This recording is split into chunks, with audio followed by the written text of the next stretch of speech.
The night was calm, silent, and cold over the vast expanse of the North Atlantic. Captain Gurov, commander of the Soviet submarine K-498, stood on the upper deck, staring at the black horizon. He had served at sea for decades, yet something about that night felt wrong, subtly, quietly wrong. A young officer climbed up from the hatch, saluting him. "Captain, the message from High Command arrived. The Veliki Orel never reached the rendezvous point." Gurov's eyes narrowed. "The Orel doesn't miss schedules. No contact for 48 hours, sir." Gurov felt a cold weight sink into his chest. The Orel was one of their most reliable vessels. Something serious had happened. Dawn approached, and the ocean began to brighten. That was when a lookout shouted, "Captain, to the starboard side!" Gurov turned sharply and froze. A massive black stain stretched across the surface of the water. Not oil, not fuel, not debris. It was too large, too uniform, too unnatural, as if something enormous had risen from the deep, leaving a dark wake behind it. They approached cautiously, the submarine gliding beside the stain. A faint metallic odor filled the air. The crew exchanged uneasy looks. Then it came, a vibration, deep, primitive. It felt less like a sound and more like the heartbeat of the ocean itself, reverberating through the metal hull. The instruments flickered. The vibration grew. Every man stood frozen. Gurov immediately descended into the command room. "Status!" The communications operator replied, "Captain, that wasn't a transmission. It wasn't radio, it wasn't sonar, it wasn't any known signal. It felt like a magnetic pulse." The sonar operator added, "And it's getting stronger." Gurov leaned over the sonar display. "Location." The operator pointed to a dark region on the map, a deep trench with no strategic value, no shipping lanes, no recorded activity. Depth estimated at over 3,000 meters. Too deep for any submarine. Too deep for anything human. The vibration abruptly stopped. Silence fell like a weight onto the room, a silence more terrifying than the sound. Then the weapons officer stiffened. "Captain, I'm detecting a massive disruption in the Earth's magnetic field, like something huge, impossibly huge, moving below us." Gurov's voice was low. "How huge?" The officer hesitated. "Bigger than any warship ever built. Much bigger." A chill ran across the control room. Something impossible was awake beneath them. Something waiting. Something calling. A gentle but unnatural sway rocked the submarine, as if a massive presence had passed just under the keel. "Captain," the sonar operator whispered, "it's moving, slowly, circling us." "Circling?" Gurov repeated. "Yes, sir, as if observing."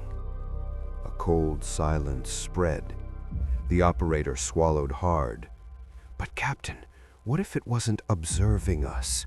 What if it's following something else? A pattern, a frequency, something we triggered?" Gurov understood immediately. The black trail on the surface, the impossible magnetic pulse, the disappearance of the Orel. None of it was random. Then the sonar operator stiffened again. "Captain, now there are two signals, the original pulse and a second one answering it." "Answering?" Gurov said. "Yes, they're communicating, like a conversation between two enormous entities." The crew shifted uneasily. Some crossed themselves.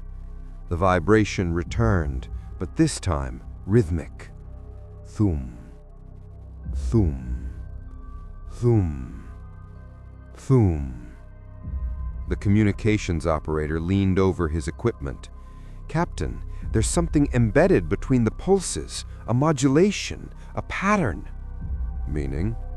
"It's not language, but it feels like a request, a signal waiting for a response." Before Gurov could answer, something else happened. A blue glow appeared beneath the submarine, soft at first, then brighter.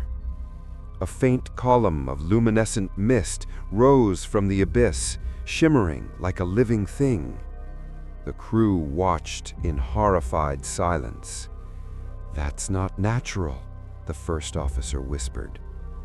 Gurov made his decision. "We're going down." Every head turned sharply. "Captain, we need to see what sank the Orel, what's calling. We descend." The order was given. The K-498 began its slow descent, and the blue light rose to meet them. 700 meters, 800, 900. The hull groaned under the growing pressure. At 1,000 meters, the submarine trembled dangerously. "Captain, we cannot go deeper. The structure—" "We hold position," Gurov ordered. The blue glow beneath them intensified, illuminating the control room with a spectral hue. Then the sonar operator gasped. "Captain, I'm seeing a shape." Gurov looked at the screen. What appeared there was not a vessel, not a creature, not a machine. It was all of those at once. An enormous structure of irregular shapes, organic curves and metallic nodes, like an collapsed organism or an ancient machine awakening from hibernation. And then, "Something is coming out of it," the sonar operator shouted. A second pulse, a deeper, more resonant signal. Two voices, two wills, communicating, awakening. The entire submarine shook as the second entity activated. The communications operator turned white. "Captain, we're receiving something. It's a coordinate." "A coordinate? From where?" The operator trembled. "From far deeper than our position. Much deeper. It's telling us to descend." The blue light flickered violently. The pulses intensified. They were being summoned, commanded. Gurov slammed his fist on the table. "Surface, now!" The submarine began to rise. The sonar operator's face drained of color. "Captain, the thing is rising too. Fast. Too fast." The chase had begun. "Full power," Gurov ordered. "Emergency ascent." Engines roared. The vessel shook. The hull screamed as the K-498 shot upward like a bullet. But the blue light stayed close. Too close. A sudden jolt nearly threw the crew from their seats. "Captain, it touched us." A scraping sound echoed through the vessel, slow, deliberate, almost gentle. "Captain," the sonar operator whispered, It's studying us." Lights flickered. The blue glow flooded every periscope and viewport. Then, total darkness. And in that darkness, a whisper. A voice that wasn't a voice. Something speaking directly into their minds. Ancient. Curious. Overwhelming. Some men screamed. Others clutched their heads. One collapsed entirely. "Fight it!" Gurov roared. "Do not let it in!" But the presence grew stronger. And then the sonar shrieked, "Captain, it's stopping us! It's holding the hull!" They were being restrained, like prey being examined. Gurov made his final gamble. "Overload the engines! Maximum vertical ascent!" "Captain, that could do it!" The engines thundered. Pressure around the hull weakened. The creature could not hold them. They broke free. 600 meters, 500, 400. "It's falling behind!" the sonar operator shouted. Then, "Captain, a vessel above us, large!" When they broke the surface, spotlights instantly blinded them. An American destroyer, helicopters, searchlights. They had been detected. A massive wave struck the submarine sideways. The blue light surged behind them, but stopped just beneath the surface, as if refusing to enter the world above. Gurov climbed out onto the deck, watching the ocean. Below him, the fading blue glow pulsed like a sweeping giant. Then it vanished. Silence. The Americans approached. "Soviet submarine, identify yourselves!" The first officer whispered. "What do we tell them, Captain?" Gurov stared into the dark, calm sea.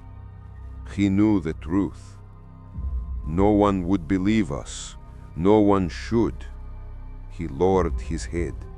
"We tell them nothing." He replied to the Americans.